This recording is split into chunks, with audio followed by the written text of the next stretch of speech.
Hello, I'm Caroline Fairchild, and welcome to LinkedIn News Live, where the business conversation begins with you.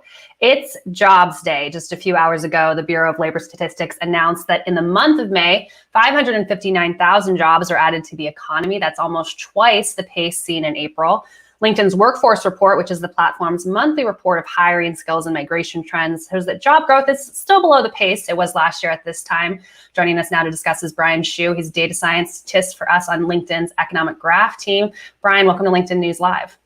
Hey, Caroline, how's it going? It's so good to see you. I wish we were in the office together, but this will have to do for now. Let's break down this 559,000 number of jobs gains that we've seen this month for our viewers. Where are we at this point in the recovery? Yeah, people are seeing this as solid recovery. It is still below pre-pandemic level, but it is double the amount from last year. And also something that is coupled with this is that we saw the unemployment rate drop below 6% for the first time in actually a long time before pre-pandemic. And of course, the number one question here that everyone has on LinkedIn is, where are the jobs? Where are the biggest gains coming from? So the thing that people notice from this one is the biggest job gains have come from leisure and hospitality. I've started going to restaurants more lately. As vaccinations continue and cities are starting to open up, people are starting to get more comfortable with eating out. And what that means is people are needing to hire more people in those industries. And people are starting to go out again, and so they're seeing that reflected in the jobs report. Speaking of going out, what about remote work at this point in the grand reopening, as some people are dubbing it? Are we seeing fewer remote jobs, more remote jobs? Where are we there? So something that's been interesting to me is this report. We saw that the remote people working for remote work due to the pandemic decreased from about 18.3% to 16.6%. And this indicates that perhaps return to work in the office is starting. Something that we found on the LinkedIn jobs data side is that there's been a really big increase in remote jobs posted on the platform. So for example, last year pre-pandemic, it used to be a very niche perk that people had. Only about 1 in 50 jobs were remote jobs on the LinkedIn platform. And now it's about 1 in 10. So that's been a really big increase. That's a huge increase. And speaking of return to office, have you gone back to the office yet? I went back briefly in September, October to pick up a box of stuff. Felt really weird. Have you been back in the office at all either? I haven't been back, but I guess we're in stage 4, which basically means that anyone can theoretically go back on Monday. So I've been thinking about that a little bit, if I should do that. But Brian, back to the jobs numbers at hand here. What has been the market reaction so far to what we've seen in these gains this last month? People are seeing this as solid. There's been some eyeballs on the labor force participation rate. Given that we still have a lot of unemployment people, it dipped a little bit. It seems like it's been hovering for the past couple months. That's something that people are paying attention to. And people are seeing that solid, but a little bit cautious because there's a lot of optimism a couple months ago. And of course, LinkedIn came out with its own national hiring report today through the Workforce Report. Where did we find that the hiring is happening right now? The hiring is happening in terms of industries in very similar things that we see in the BLS report. One of the biggest gains in industries is recreation and travel as well. What this graph is showing is that the orange line shows the hiring rate from this year. The black line shows the hiring from last year. So you see, as we hit February and especially March, and then going into April and May, hiring rate drops significantly. And so this year, we've seen a gradual increase in this hiring rate. And so for the past month in particular, it's remained pretty constant, dipped down a little bit. The overall trend is that it is seeing a recovery as well across the country. And then the year over year number there, 158.4%, sounds really big, but then you just look right below at the black line and you see that this is reaching the point where hiring was at an all-time low last year in May. Yeah, I read some analyst notes this morning that were talking about how these jobs are not going to come back overnight, but this month is at least a glimmer of hope that they are starting to come back a little bit. Where are the jobs, Brian, in terms of location? Where are there certain cities that are doing better in terms of getting people back to work right now? We've been looking at some migration data, and certain cities are bringing in a lot of people right now. I believe people are valuing more space and affordability. And so at the top of the list, you'll see places in Texas, Austin, Sarasota is a place in Florida, Nashville, Tampa Bay, Charlotte, you'll see a lot of these places that actually are associated with states with lower income taxes as well. At the bottom of this list, in terms of where people are moving out, it is out of a lot of these big expensive cities like San Francisco, New York, Boston. However, what remains to be seen is this a trend that continues happening, or as people return to work, people will start going back into some of these big expensive cities? Because during the pandemic, a lot of the attractive features about big expensive cities were definitely a lot more muted. And people are like, I just want a yard. I just want to be able to walk around outside. I've thought about that, but I think I'm going to stay in Brooklyn for the near future. And I guess if you're in the stream right now and looking for a job, some of those cities might be one to consider to move if you're open to it. Well, Brian, thanks for joining us on LinkedIn News Live and breaking down those jobs numbers for us. Always good to see you, Caroline. Bye. That was Brian Shu. He's data scientist here for us at LinkedIn. All right, let's continue the conversation now with a founder whose startup is addressing the national talent shortage directly. Rachel Carlson is the CEO and founder of Guild Education. She received her undergraduate, master's, and MBA from Stanford University, and she spent her entire career committed to increasing access to education. Rachel, so good to see you. Welcome to LinkedIn News Live. Thanks, Caroline. Good to be here. All right, let's just start with an issue that your company is dealing with directly right now, which is just so many frontline industries are struggling to find workers right now. What are the main challenges that you're hearing on the ground at this point in the pandemic? Yeah, I think this is puzzling when looking at just the numbers, right? It's clear we have millions of folks who want to get back to work, and yet we have these job openings that we're hearing about no matter where we go. My sense is we have a pretty fundamental mismatch in what people need and what people want relative to what employers are able to offer. So in terms of what people need, I mean, we've got 2.5 million women who are out of the workforce because of needs related to childcare and shift schedule and the roles they're in. More macro, I think there's a desire from workers that we're really seeing, especially everyone who reevaluated their life in 2020 about whether they want to go back to a job or enter a career. And you're really seeing that as you look at the mismatch of what companies are positioning and who's winning in this war for talent and who's not. And what we're seeing is that the companies who are offering career pathways are the ones who are winning. Because there is this dichotomy here, right? Workers can choose where to work right now, but there's still the skills market is just rapidly changing to the point in which it's unclear where workers should be thinking. We have so many job seekers who join us on LinkedIn News. What should workers be thinking about right now as this skills market is rapidly evolving, as the career landscape is rapidly evolving?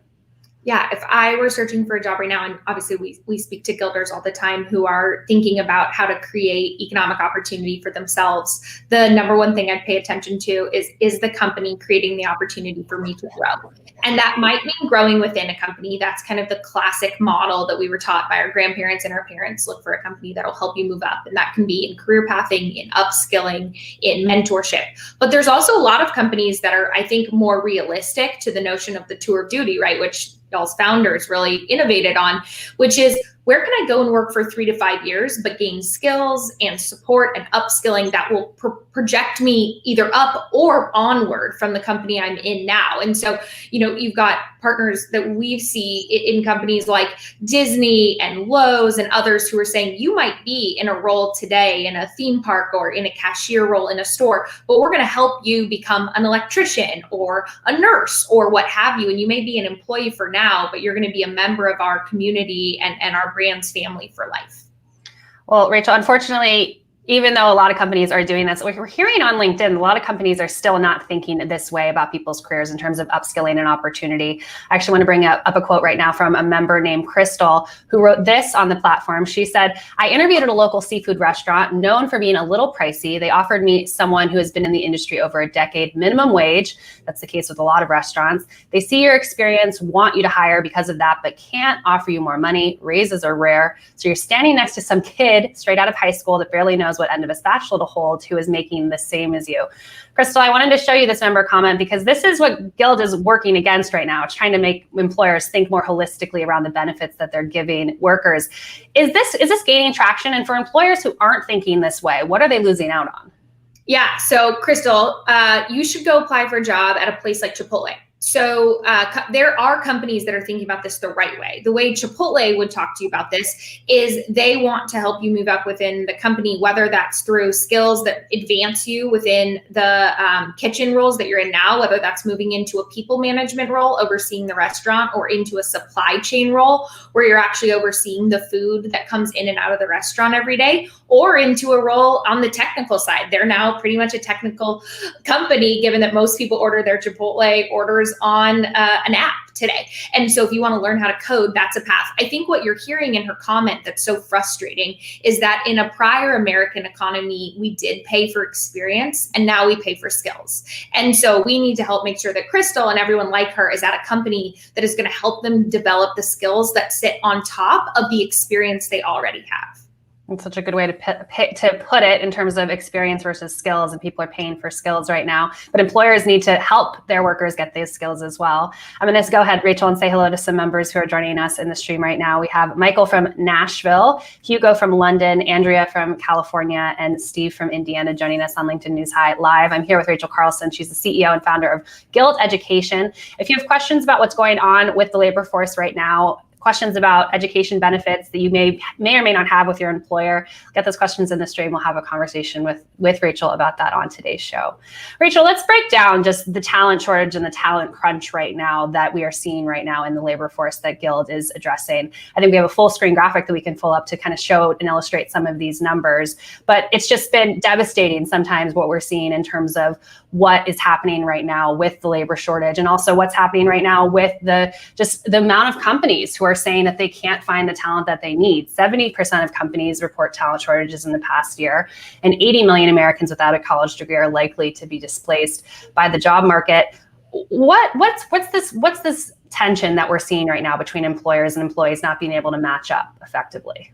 Yeah, so I think there's a lot of uncomfortable truth about how when you break down the unemployment numbers, how they look by sub-demographics. So the unemployment rate for those with a college degree has barely moved. It was 3.5% at its worst. It's 3.2% today. It's effectively fine. Meanwhile, the unemployment rate for those over 25 without a high school degree, with a high school degree but no college, has hovered around 7% for the course of the pandemic, and it's up to 9.1% for those without a high school diploma. And so again, we're in this skills-based economy now, where if you don't have the skills to translate and you aren't at a company that's constantly allowing you to develop those skills, you're going to get stuck, and unfortunately you're going to get left behind. And so that feels like, I'm saying like it's a workers challenge, but it's also our companies who need to embrace that that's the challenge their workers are in. And I think the best companies are turning it into an advantage. And we now know that the companies that are offering upskilling of some sort are seeing a 25% increase in their high quality job applicants.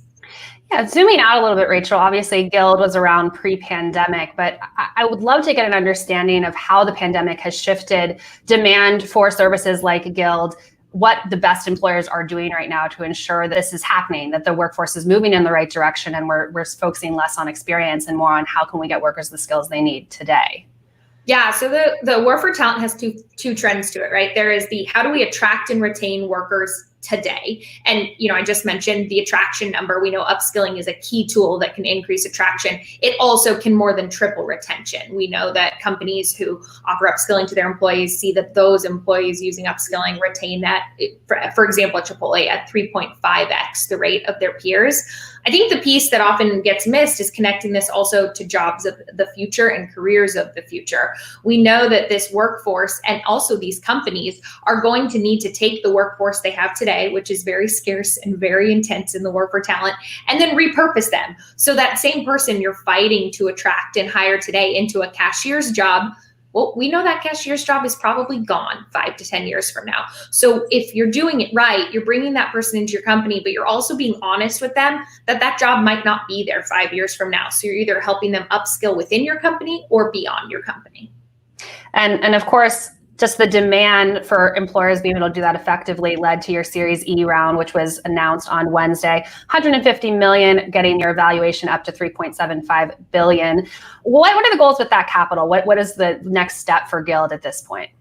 Yeah, a few things. One, we are doubling our product and engineering team. So good place to say it. On LinkedIn, we're hiring, and we're hiring around the country. We're also growing our coaching team, and we're hiring those coaches in the communities where our students live. So that's exciting that both of those roles are now national in scope.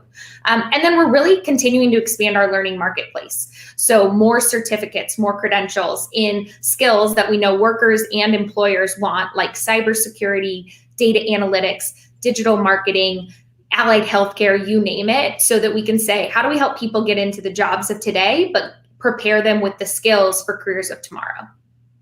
And Rachel, I was looking at some of the numbers in terms of the hiring that Guild is doing, and it's some hockey stick growth. And I don't think I have to tell you that some of your unicorn founder predecessors weren't the best in terms of hiring at this point when it comes to diversity. So I'd love to hear some best practices that you're planning to do right now at this point when you are hiring en masse. Yeah, I think that is the challenge of all of us who have the privilege to grow companies at this speed. And sorry, that's a little odd. The light just went out. It is what it is. We're a live show. Go try and turn it on. I can hold base here, or we can just hold on 10 seconds. All right. Rachel Carlson is going to turn back her lights. I think she's in a hotel room right now, and we're talking right now with her about just the talent shortage that we're seeing, and also the labor numbers, and she's back. And right now I'm getting her take on how to hire effectively and diversely. Well, there we go. Nimble, right? I was going to talk about agile workplace and being agile. So there you go, being agile. So a couple things. I think when we look at the populations that were really particularly impacted by the pandemic, you've got communities of color, you have women and parents, and you have boomers. So let's talk about those three. So in terms of communities of color, that's something Guild has been doubling down on for the course of the year, but we're really trying to think strategically about it on all dimensions. One, we increased our sourcers who are thinking specifically about diverse talent. We charged every people manager with changing their perceptions on how they hire from every stage of their process, unconscious bias training, but also we're expanding outside of the communities we've hired in. We've traditionally hired in Denver, San Francisco, and a little bit New York. We are now hiring in the communities where our students live, which allows us to hire communities that look and have lives like our students. Our students are 54% female, 56% students of color, so that's helping. Additionally, we have our on-site childcare and preschool, and that's really helping us retain parents and mothers at a way above average rate. In fact, we had stronger retention of our moms at Guild over the course of 2020 than we did in the year prior. So I know that's quite rare for most companies. And then thinking creatively about getting boomers back into the workforce, making sure that ageism isn't a part of your hiring profile. I definitely want to talk more about this daycare center that you opened, it was about a month ago?